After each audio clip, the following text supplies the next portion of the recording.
Here's today's good news. So there was this funky dude who thought he knew quite a lot of stuff because he'd done a lot of study, and his name was Nick. Yeah. And he goes to Jesus and he says a little something, and Jesus is like, well, you got to be born again. The little something was an acknowledgement that Jesus must have come from God because Of the things he could of do. the things he could do. But it was an intellectual thing. He recognised that, and he didn't. Understand. He wanted to explore that a bit more. So then Jesus says you've got to be born again, and Nicodemus is like, what, you kidding? I've already been born once. What's the plan? Like, that's going to be a little bit awkward. But Jesus is like, nah, there's two types of birth. One is obviously a physical birth that we've all experienced, and the second is a spiritual birth. And Jesus goes on to share a little bit more about that in John 3, and Nicodemus is like, whoa, you blow my mind. And True story. But apparently she thinks I'm funny. yeah, he cracks me up. A little bit. Most of the time. Sometimes he's a bit lame. But anyway, we go on. A lot of we the digress time, is the actually. word. I'm a dad, I'm allowed to say. It's just part of the game. So, Nicodemus was pretty spun out by this whole thing, but Jesus was making a very important point that he actually says again later on, that eternal life, life to the full,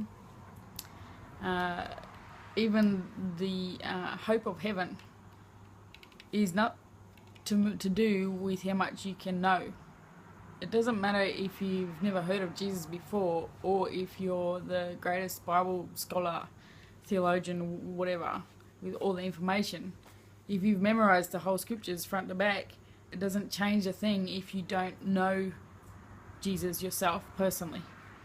And he said that not knowing him personally is enough to not have eternal life, to not have the hope of heaven. You got to know him. Yeah.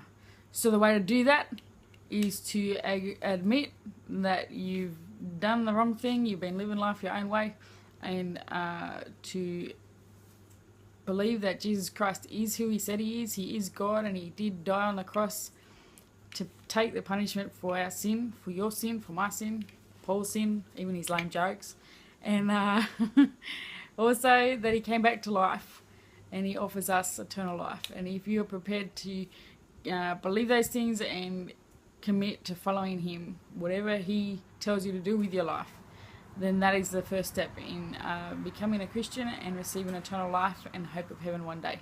And that is very good news, because none of us have hope of any of that except for Jesus Christ. And yet if we do accept him and choose to follow him, we will be born again. He will make us a new creation, and we will have all of those things.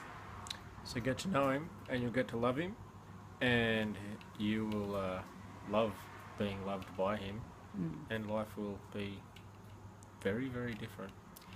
Knowing about him helps, but it's much more important to get to know him personally, and that takes time, and a sincere approach in continuing to seek him with all your heart. But again, he's promised, and we've experienced, so that's exactly what happens. As we seek him, he answers again and again. So that's the good news for today. Yep. So we'll catch you next time with more news real soon. Kind regards.